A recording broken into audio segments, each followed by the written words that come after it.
To prepare to do your painting, the best thing to do is use an old piece of card or something that you can actually stick your paper to.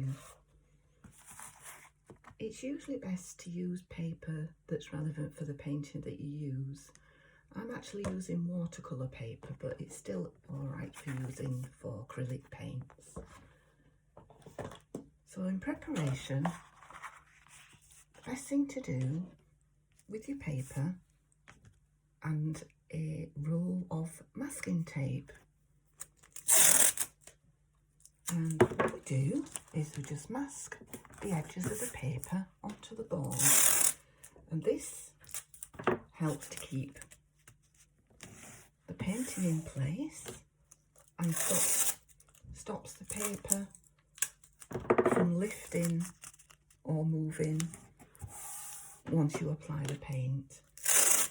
And this is something that I do in preparation for every picture, and I find it's an ideal thing to do.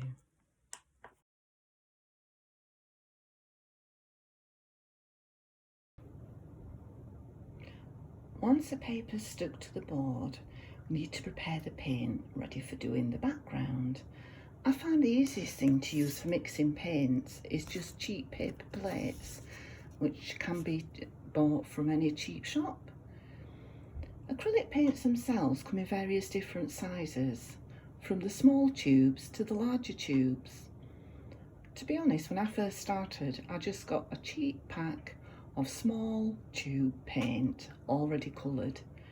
But there are two ways of mixing the colours that you need, and it's either using primary colours to mix the tones yourself, like the yellow, red and blue, or colours that are already pre-mixed, like the purple and the green. I'm actually going to demonstrate both ways of selecting your paints and mixing so that you can choose whichever works best for you. To paint the dandelion picture, we've got a piece of A4 paper, which is at portrait, and brushes that you need. I do have a selection of brushes that I collected over time, and they're easily picked up from cheap stores. But the ones that we're using today is a wide brush, like the ones in the picture, or anything similar will do. And this is just so that it's easily to spread the paint to make the background.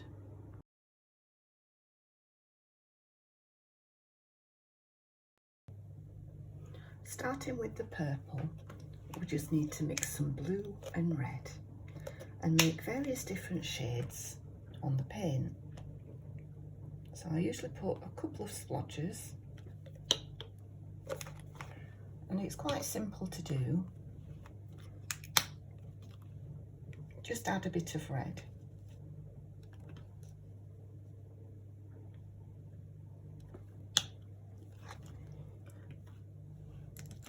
And then with your brush, just gently mix the colour. If you find that it's too dark, you can always add more of the paint.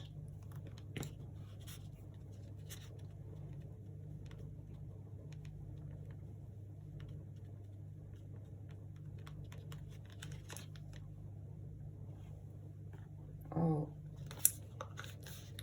I might need to add a bit of white.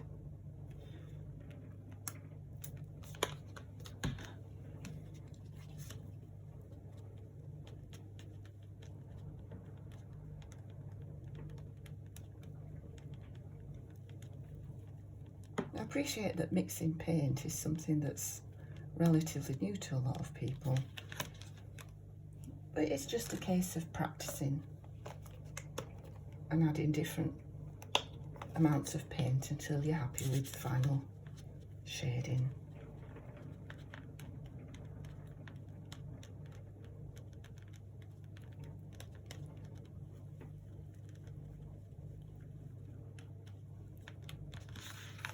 So to start with the darker, just paint across, gently moving the brush from side to side.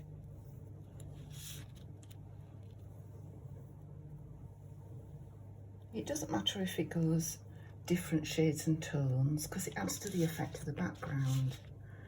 And then you might feel that you want to make a slightly lighter shade, so let's try a little bit of yellow mixed in and see what tone we get there.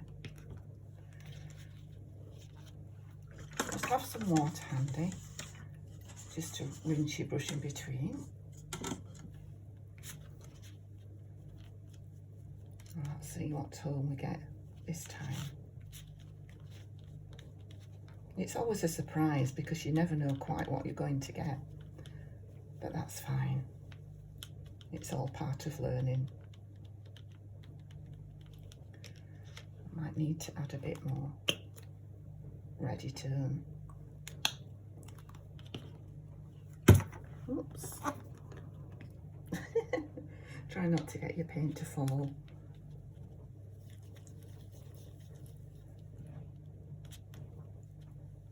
Now this is what I think we generally class as a happy accident, when you find that your next tone is a bit darker. So I'm just going to put this darker tone up at the top. And it's all right, it doesn't matter. It's all part of learning. And then go back to the lighter tone.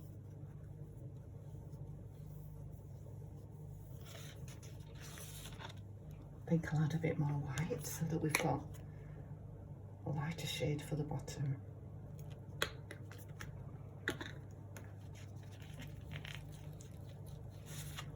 Let's mix in and then blending in. So you've got a nice stripy effect from dark to light, just leaving a little band at the bottom ready to do the green.